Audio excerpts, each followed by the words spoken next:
Allah Teala Kur'an'da "Euzu billahi mineşşeytanirracim. Ve in ta'uddu ni'metallahi la tuhsuha innallaha lagafurur rahim." Eğer siz Allah'ın nimetlerini sanarsanız, siz Allah'ın sanatını almazsınız.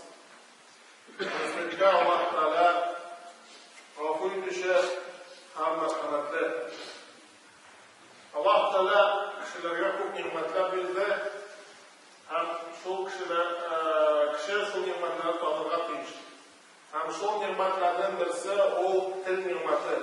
Nimeti yani til bilen aralaşu nimeti.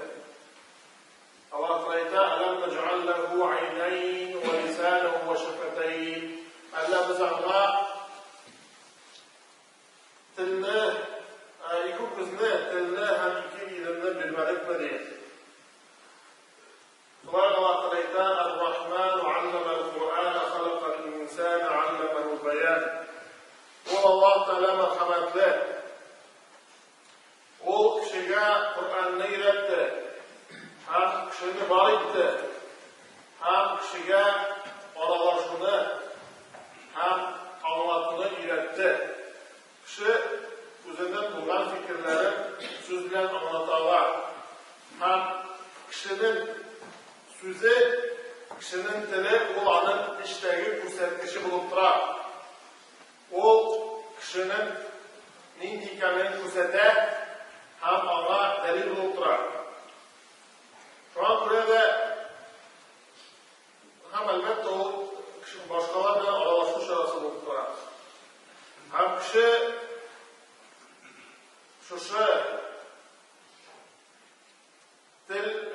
tilin saklabildi, anı dürüst yönelişte kullanırlar teyir.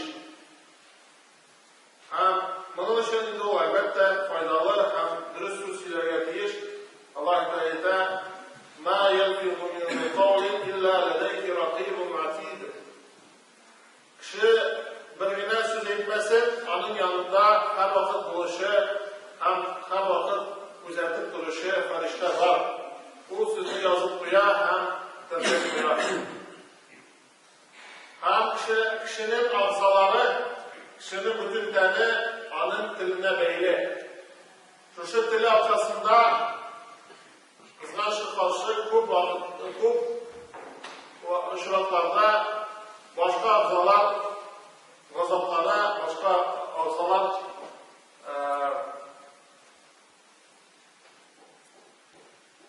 şu dilin dürüst bulma arkasında Allah türlü felakette düşer bulamar. Allah kişisi sallallahu aleyhi ve sellem etti. Ebu Sa'id el-Hudri'den çıkarılan hadiste eğer adam balası itten tursa onun ağzaları tilge endeşe hem eyteler. Bizning için Allah'dan korup biz senin bilen birge eğer sen koru bulsan biz de koru bulamiz, eğer sen kekiri bulsan biz de kekiri bulamiz deyip eyteler. Muaz ibn Cebel radıyallahu anh'dan getirilgen hadiste şuna anlaşılır ki til o kişinin cennetke eki cehennemge kirinin sebebi olup turar. Şu dil arkasında tilinin yaxşı eki naşar buluğu arkasında kişinin amelleri şuna karab bulan hem şu amellerine göre o cennetke eki cehennemge göre. Muaz ibn Cebel aytdi, "Men Allah elchisi sallallohu alayhi bilan birga edim. Saferde hamonim bilan yaqin bo'lganda u bir vaqt aytdi. Narsadir aytib uzdi-da, ondan so'ng aytdi. Bularning barsiningda xo'jasi bo'lganini aytdimmi sizga?" dedi. Aytdilar: "Ey Allah, ey Allah payg'ambari, o tilin tuttu ham aytdi, şunu tutunuz, yani şunu jibermeniz, yani ışkındırmanız degan so'zdi.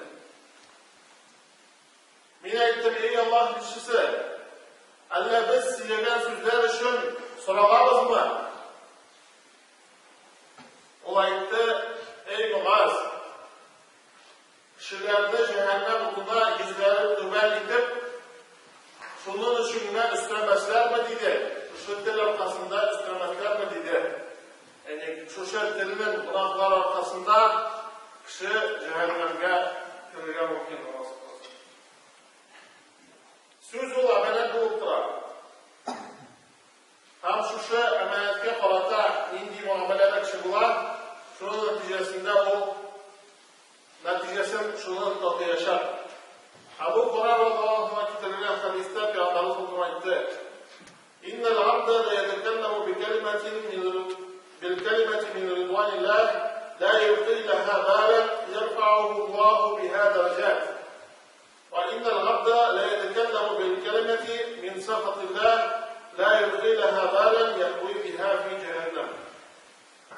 Dürüstlükte adam balası bizi bilmişe yaxşı söz Allah'ın rızayet ettiren söz söyleyip hem bizi bilmişe şu söz anı büyük derecelere bitirer.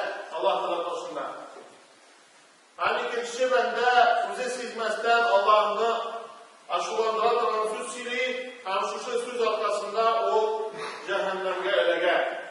Yani kişi özünün etirine karada ihtibarsızlığı arkasında o şu ihtibar bilmiş eydi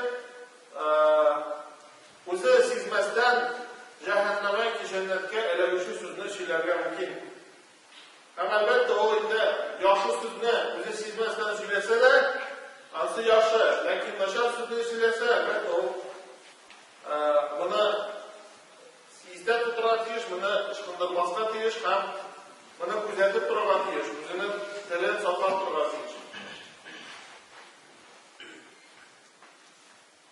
Kişinin yaxşı sözü olanın imanının alametlerinden mısır oldurar.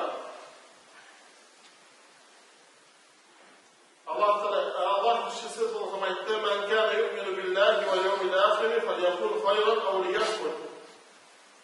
Kim Allah'a hem ahiret gününe iman getirgen bulsa, o dürüst, hak söz söylesin, yaxşı söz söylesin, ya ise dik dursun diye. Şulay yaxşı söz söyle, o bütün kişilerine qarata bulunan deyiş. O Müslümanlara qarata bulunan değil, o bütün kişilere qarata bulunan Müslümanlık buluşu. Allah Teala'da وَقُولُوا لِلنَّاسِ حُسْنًا kişilerge yaxşı söz söyleyiz diye. Kişilerge diye, Müslümanlara değil mi? Yani bütün kişilere ondan yüzde var. وَقُلْ لِعِبَادِ يَقُولُوا الَّتِي هِيَ أَحْسَنُ Ey benim bendelerime Allah yaxşırak sözünü söylesinler. Şulayda ya eyyuhellezine amanu taqullaha ve qulu qawlan sadida yuslih lakum a'malakum ve yaghfir lakum dhunubakum ve men yuti'illaha ve rasulahu faqad faza fawzan 'azima. Ey iman getirgen bendeler Allah'tan korktunuz, ona boysununuz. Hem yaxşı söz söyleyiniz. Bu vakitte Allah sizin amellerinizi düzeltir. Hem sizin günahlarınızı yazılar. Kim Allah'a havanın işçisine boysunsa, o büyük olmuş ve olmuşa erişken olur. Amellerinin dürüstlüğü hem günahlarının yazılanlığı, dürüst hem yaxşı sözge beyli. Şu an böyle İslam sözünün dürüstlüğün dikşiliğe koşar. Yani, haber işitildiği, şu haberin dürüst mü ikenliğin, ya ki düz düğün ikenliğin başta dikşil deyişli. Ondan sonra o dürüst, ya ki hayırlıyken, bulsa anı söyle olursa diktiler, o naşarken, dürüst düğünken anı söyle dıyılar. Ya eyyühellezine amanu in câkum fâsikum bineba'in fetebeyyenu en tusibu qavman bi cehâletin fetusbihu alâ mâ fealtum nâdimin diye Allah Teala. Ey iman getirgen bendeler, eğer sizge bozuk kişi birer haberden kimse, yani ışanışı şüpheli bulunan kişi, siz onun sözünün dürüstlüğüne açıklarız, dürüstlüğünü açıklarız. Birer kişilerge nadanlık bilen zarar getirmez için ondan sonra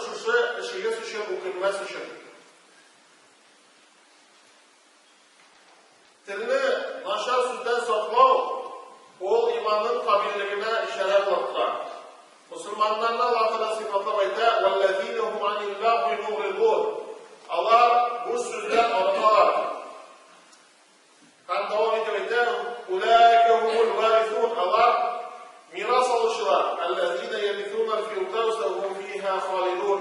Алар фирдаус җәннәтен мирас итеп алалар һәм анда мәңге булырлар.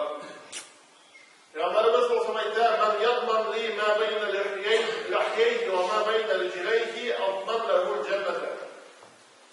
Kim ming'a iki yalang'ı hem iki ayağı arasındakilarını, yani tilni hem jini savzalarını haramdan saklayıp bir garanti bilse, men o kishiga jannat bo'ladi deb garanti beradi dedi Alloh kishisi sallallohu alayhi vasallam. Söz o emanet bo'lib turadi, ham albatta u so'rovli. Ham bu shariat tarafidan belgilangan. Ham shuning uchunda yaxshi so'z so'zlash tegishli. Ham hatto u so'zning barakatida, yaxshi so'z barakatida dushman kishi do'stga og'irligi mumkin. Alloh taolo aytadi: "Idfa billati hiya ahsan, fa idza allazi baynaka wa baynahu adawatun ka'annahu waliyyun hamim." Yaxshilari bilan qarshi ishlaydi. Ya'ni nashar so'zga yaxshi so'zlar qaytardi. Ham shu vaqtda seni bilan tegi kishining oradagi bo'lgan dushmanlik ketib, o senga yaqin do'st kabiga avralar deydi. Ham yaxshi so'z u g'oliblarni yaratuga, bir-birini yaratuga ham bir-birini bilan do'st bo'lishga kitiradi. Shunday endi yaxshi muomala ham qardoshiga yo'llaydi. O shunday sadaqa ham yaxshi so'zda sadaqa bo'lib turadi.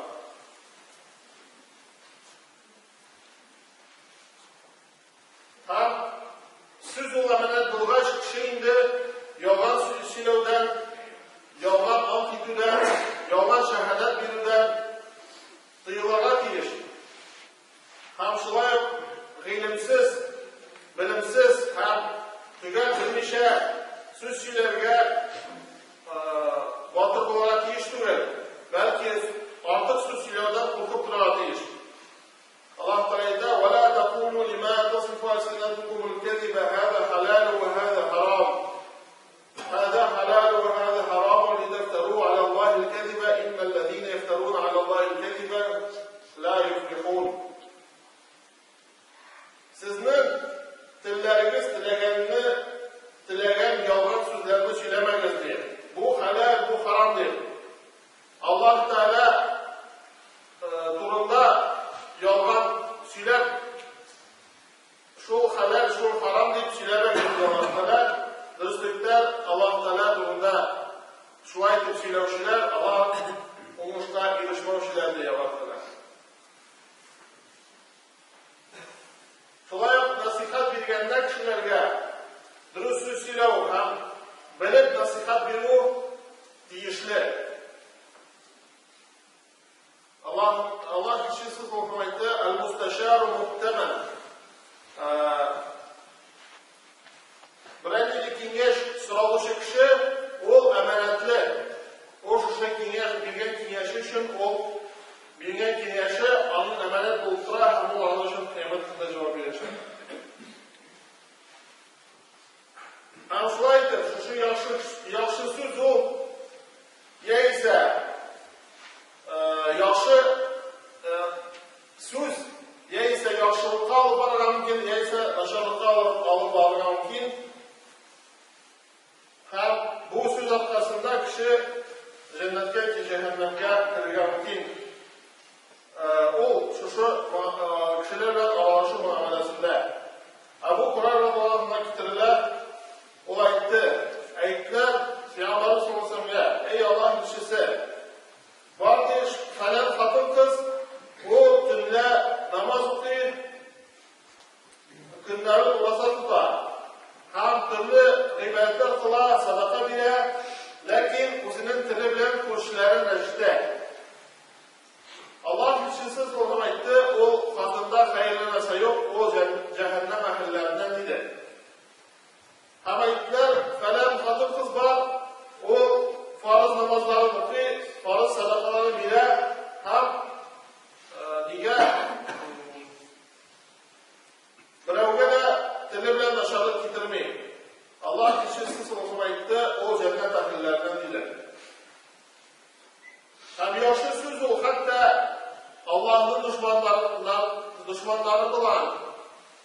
eng nashor yovuz kishilarni birisi Fir'avnga da